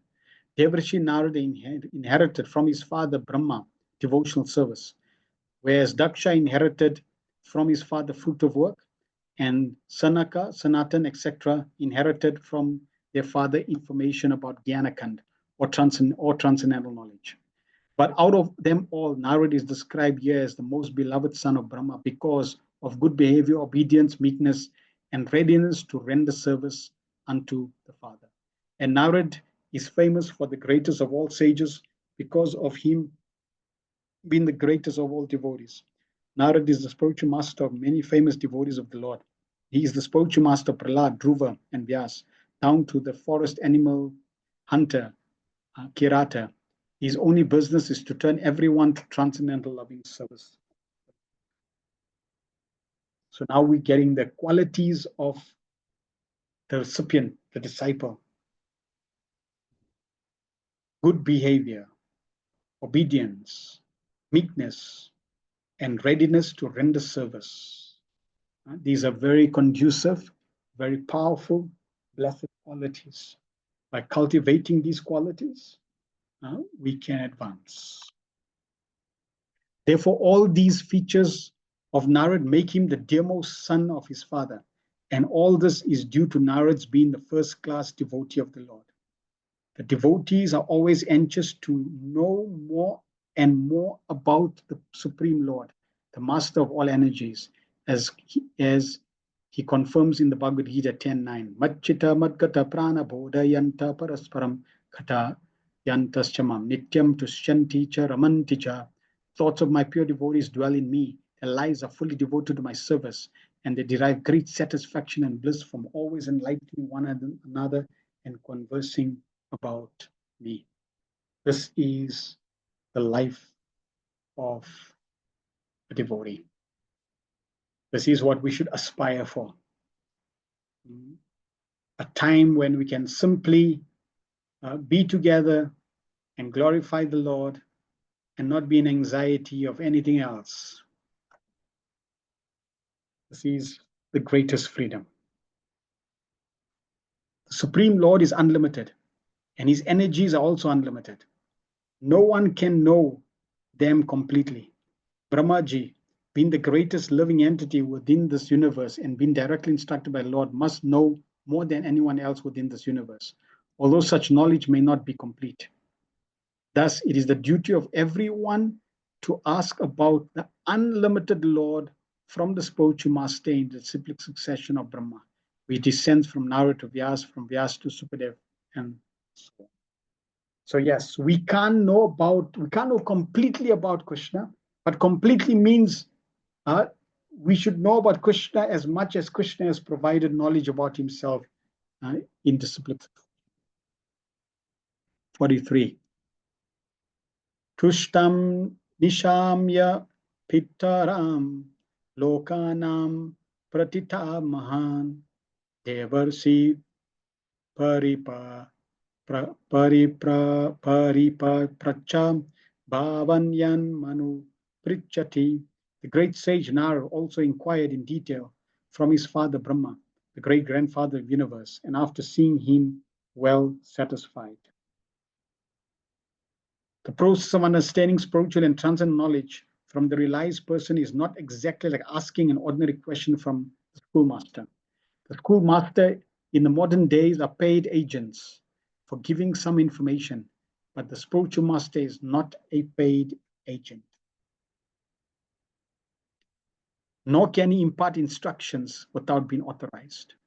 In Bhagavad Gita 4:34, the process of understanding transcendental knowledge is directed as follows. Tadvidi pranipatena paripashnena sevaya upadakshanti jnanam jnaninas tatpadarshina. Arjuna was advised to receive transcendental knowledge from the realized person by surrender, questions, and service. Receiving transcendental knowledge is not like exchanging dollars. Such knowledge has to be received by service to the spiritual master.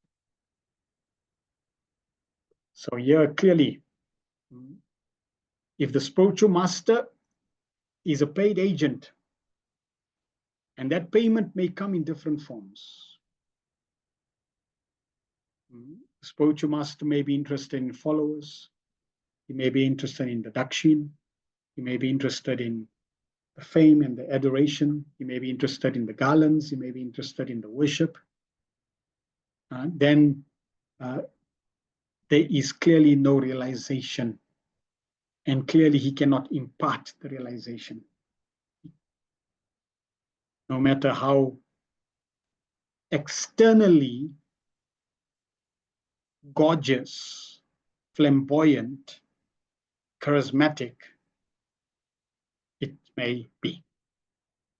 It's a question of realization of this bona fide guru about Krishna so that he can give that realization, he can disseminate that realization.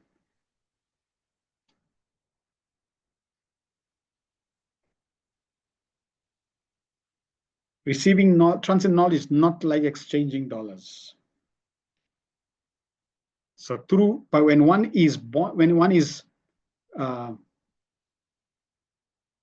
fortunate to have a self-realized or a realized spiritual master, then that realized spiritual master can bestow realization, transcendental knowledge to his disciple through the medium of service. As Brahmaji received the knowledge directly from the Lord by satisfying him fully. Similarly, one has to receive the transcendental knowledge from the spiritual master by satisfying him. Spiritual master satisfaction is the means of assimilating transcendental knowledge. One cannot understand transcendental knowledge simply by becoming a grammarian. The Vedas declare, Swataswara Upanishad 6:23, Yasya deva para bhaktir yatha deva ta guru tasyeti kata kata kata kata ta yartha prakashante mahatmana. They asked Srila Prabhupada one time, which is the most important verse in the Vedas, and he mentioned this verse. Only unto one who has unflinching devotion to the Lord and to the spiritual master does transcendental become automatically revealed. Such a relationship between the disciple and the spiritual master is eternal. One who is now the disciple is the next spiritual master.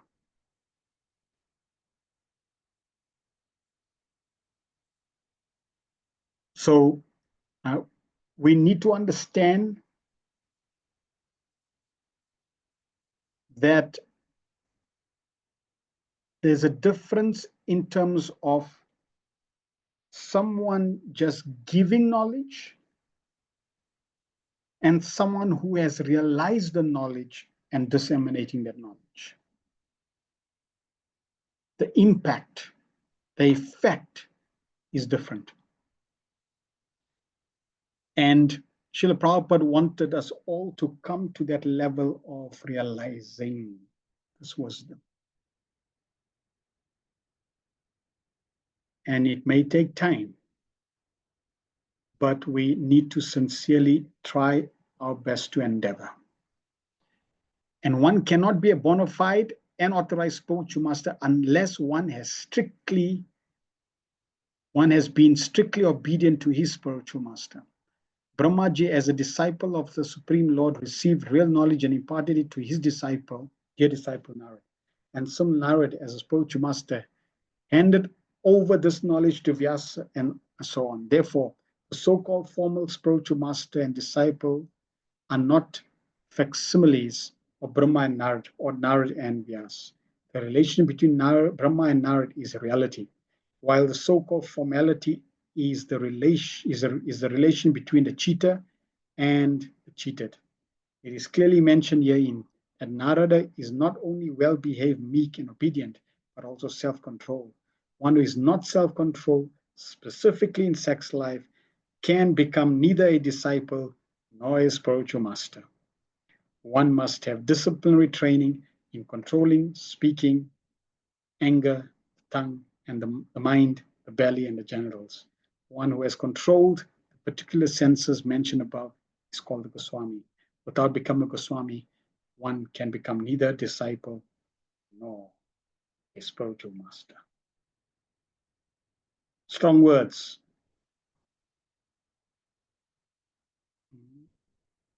Qualification of a guru and a qualification of a disciple. If you're speaking, if you're not controlling your speaking, your anger, your tongue, your mind, your belly, and genitals, you ain't a qualified disciple. And similarly, ain't a qualified guru.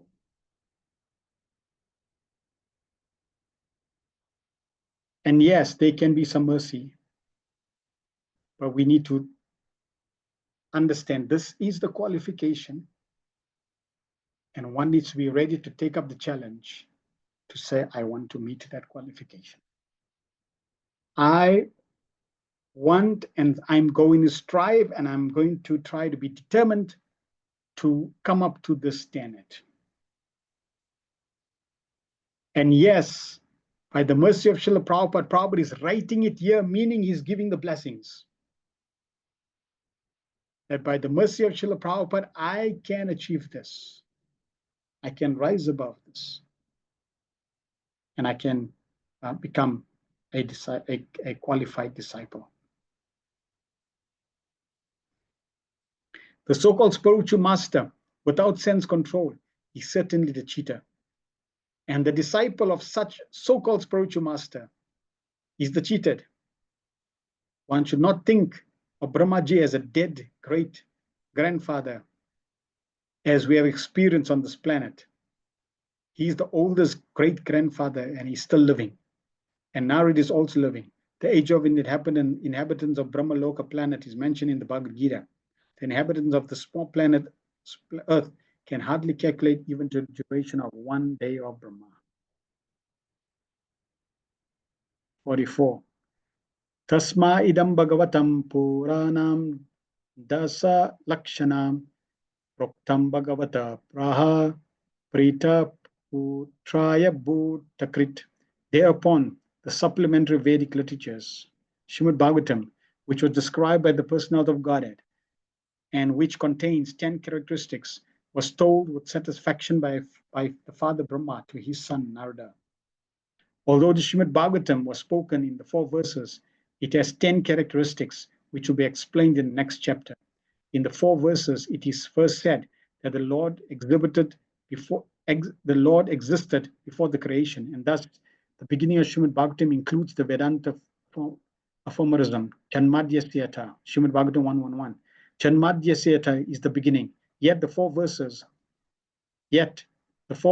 in which it is said that the Lord is the root of everything, that be, beginning from the creation up to the supreme abode of this Lord, naturally explain 10 characteristics. One should not misunderstand by wrong interpretation that the Lord spoke only 4 verses, and that therefore all the rest of the 17,996 verses are useless. The 10 characteristics will be explained in the next chapter. Requires so many verses just to explain them properly. Brahmaji had also advised Narada previously that he should expand the idea he had heard from Brahmaji. So yes, the 4 verses is everything in the Bhagavatam. And the rest of the verses is basically expanding those teachings so that we can understand. And Prabhupada is taking those 18,000 verses and guess what he's doing? He's expanding them again in his purports. Why? So that we can understand. So it's purely for understanding. Because we need clarification. If we just had to get the Bhagavatam in Sanskrit, I am totally disqualified. I would not have entered. I would not have been exposed. I would not know anything. I would just look and, oh, wonderful. That's it. I don't have any clue what it's saying. Oh, it says Krishna, yeah. I understand Krishna, some god, demigod, they talk about him. That's all. Some confusion. Oh, there's Om there. Some confusion. Prabhupada has elaborated the Srimad Bhagavatam. It was in Sanskrit. Paramhamsa Samhita. The scripture meant for the Paramhamsas. Prabhupada has given that to us in English. What an achievement.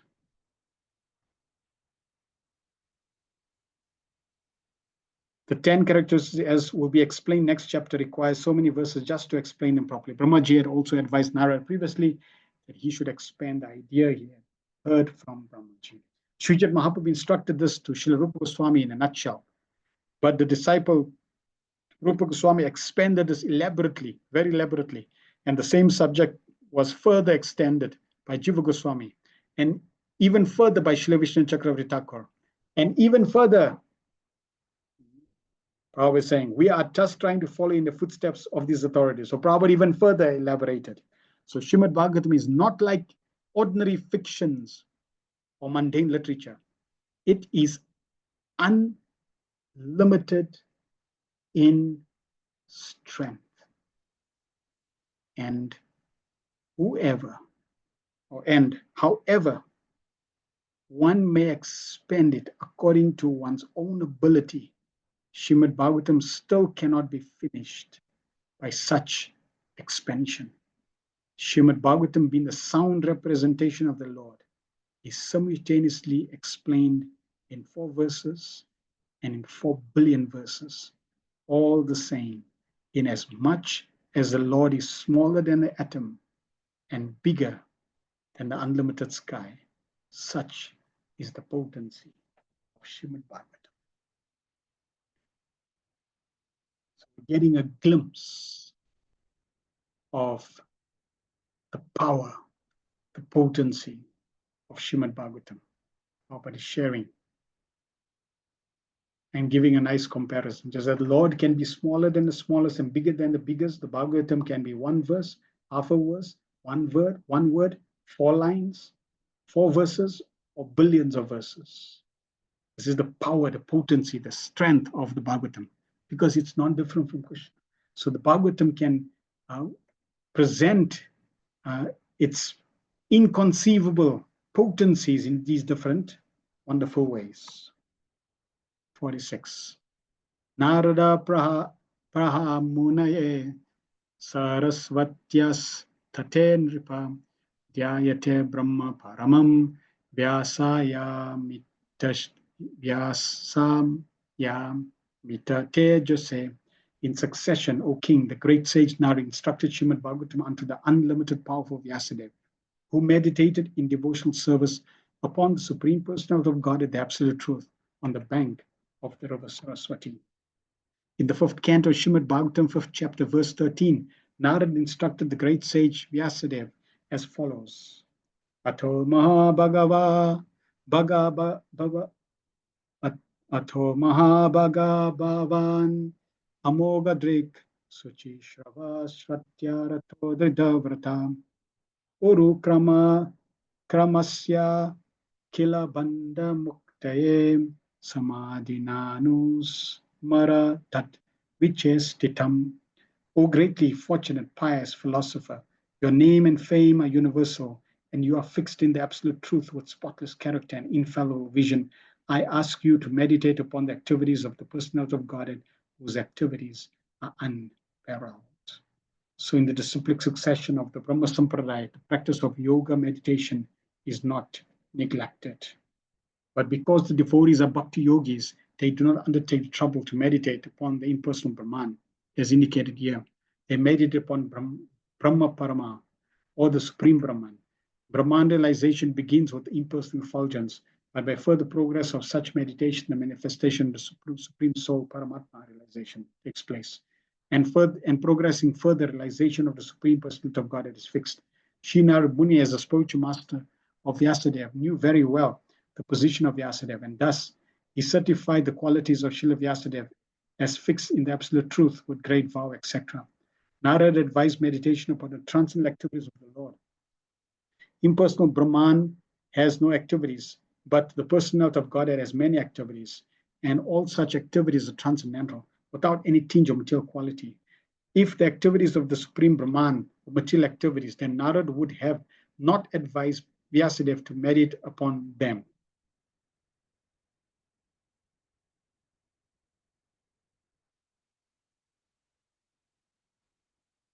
Let's just pause there before we complete the last sentence. If the activities of the Supreme Brahman were material activities, then Narada would not have advised Vyasadeva to meditate upon them. From what we just read, can you give little evidence in relation to that sentence we read? What also can you quote as evidence to prove or to validate the fact that the knowledge that Narada Muni is receiving is not mundane activities in relation to the Supreme Brahman?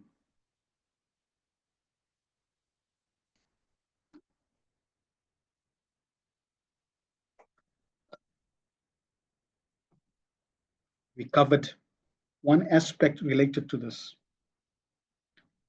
Obviously, here it's in terms of material activities, but material activities are there for sense gratification.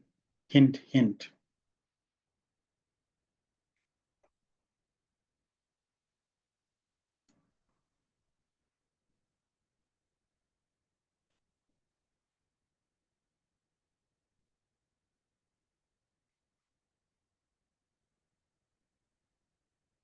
self-realization. So what evidence can we give that the Srimad Bhagavatam, which Narad Muni is asking Vyasadeva to narrate, which is narration about the glories and activities of the Supreme Lord, are not mundane or not material activities, so not for sense enjoyment. Because we covered previously, Prabhupada was making the point that a qualified disciple and a qualified guru, they're both self-realized, meaning they're both qualified. And what was one of the qualifications? They are not involved or they're detached from sense gratification. That's what makes them bona fide. So if Narad Muni is a bona fide disciple, then he would not recommend anything related to sense gratification because he has become totally detached. So therefore, Bhagavatam is not sense gratification or not material activities. And the Parabrahman is Lord Shri Krishna as confirmed in Bhagavad Gita.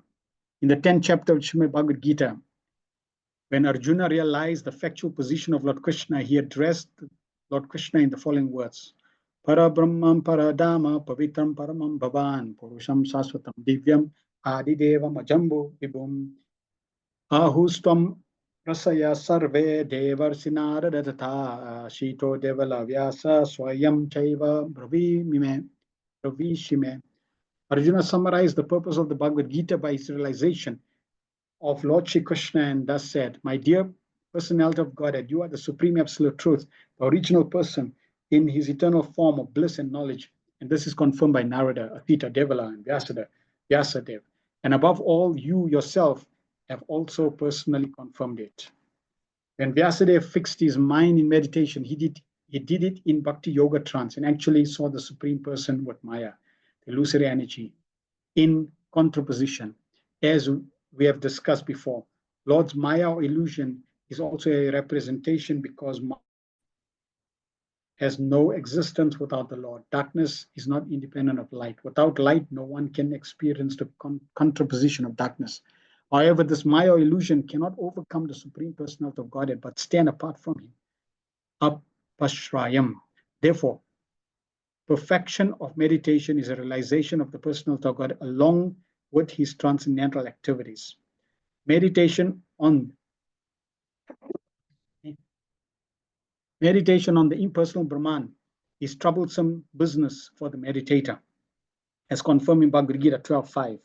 Klesho dikkarataras chetesham avyaktas shakta chetasam. 46. Yat utahan tvaya prishto vairajat purushat idam yata shittad upakshyaste prasnam anyascha krishna sa. O king, your question as to how the universe became manifested from the gigantic form of the personal Godhead, as well as other questions, I shall answer in detail by explanation of the 4 verses already mentioned. As stated in the beginning of the Srimad Bhagavatam, this great transcendent literature is the ripened fruit of the tree of Vedic knowledge, and therefore all questions that can be humanly possible regarding the universal affairs, beginning from its creation and all answered is Srimad Bhagavatam. Any questions that humanly possible. So basically, Bhagavatam can answer everyone's question. It's the position, the wonderful position of the Bhagavatam. If you distribute Srimad Bhagavatam and say, this book can answer every question, you're not lying. Even the questions that may not be in the Bhagavatam can answer. Why? Because the Bhagavatam is questionable. So every question that's humanly possible, just contemplate on that point. We have in our hands a scripture that can answer every question humanly possible in relation to universal affairs. Why wouldn't the scientists take it? Because they don't want to. The answers depend only on the qualification of the person who explains them. And we know Srila Prabhupada is fully qualified to explain them in the Bhagavatam and expand them. The 10 divisions of Srimad Bhagavatam, as explained by the great speaker Srila Sukadeva Goswami, are the limitations of all questions. Intelligent persons will derive all intellectual benefits from them by proper utilization. Thus ends the Bhaktivinoda purports of the second canto, 9th chapter of Srimad Bhagavatam, entitled Answers by citing the Lord's version. Vandarat Srimad Bhagavatam ki jai, Srila Prabhupada ki jai, Nitai Go Hari Hari Bo. All right. Are there any questions or comments anyone has?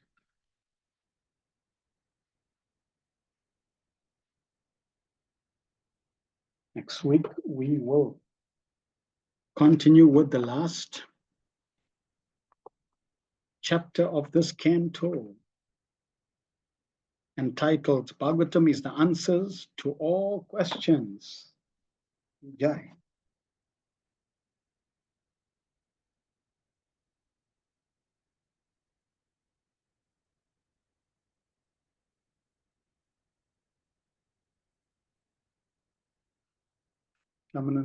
Thank you for the wonderful class. Lots of important points to process. Amazing to hear this amazing service of Lord Brahma performed so expertly and in a submissiveness for the Lord. Nice example for us to meditate upon. Yes. It's described. There are different types of Brahmas. And every single one of us,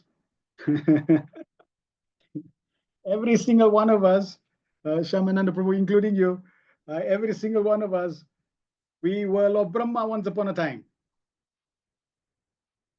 Please consider that. We were Lord Brahma once upon a time.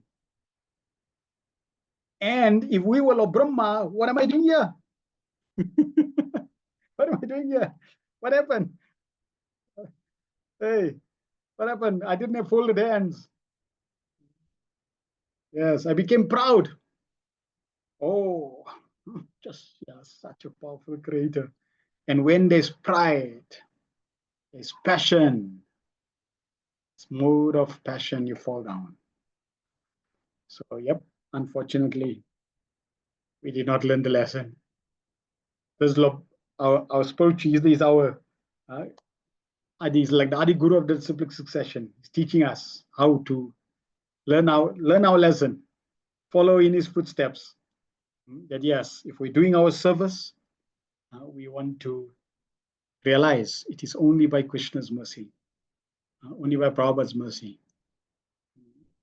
And yes, we are grateful to be used as instruments, but never become proud. Never think it is us. Sometimes I think, get out of the way. You're in the way. Get out of the way. We ourselves are obstacles. We need to get out of the way so that the mercy can flow. Yes, Hemavati and Radhika says, thank you, Prabhu, for today's beautiful class on the potent Srimad Bhagavatam Srila Prabhupada's brilliant purports. Thank you, Madhumati, for stunning pictures, beautiful cow, for helping us to fall in love with his beauty. Yes, thank you for Krishna bless you both. Thank you for your blessings. Thank you. Yes, these pictures are there so that we can meditate, contemplate, think, absorb, focus, become addicted, fall in love with Krishna. That's where our heart belongs. So let us continue associating Srimad Bhagavatam, continue the process of Krishna consciousness, understand that we need to go deeper. We need to go deeper. And even if it means, Afana says, may I ask, where are we with the whole plot now? So the plot is Maj Parikshit had asked many questions. Sukadeva Goswami is answering those questions one by one. He started with the first few questions, and in order to answer those questions, he narrated the pastime of Lord Brahma with Narad Muni. And Lord Brahma is answering the questions that Maharaj Parikshit has asked. He's answering the question Narad Muni, and then Lord Brahma is sharing his own experience of what happened. And then we started hearing the dialogue between Brahma and Lord Krishna, Chatusloki Bhagavatam. So now that dialogue is finishing. Now we're going back to Maharaj Parikshit and Maharaj and Sukadeva Goswami to continue his questions in the next chapter. So that's where we are in the plot.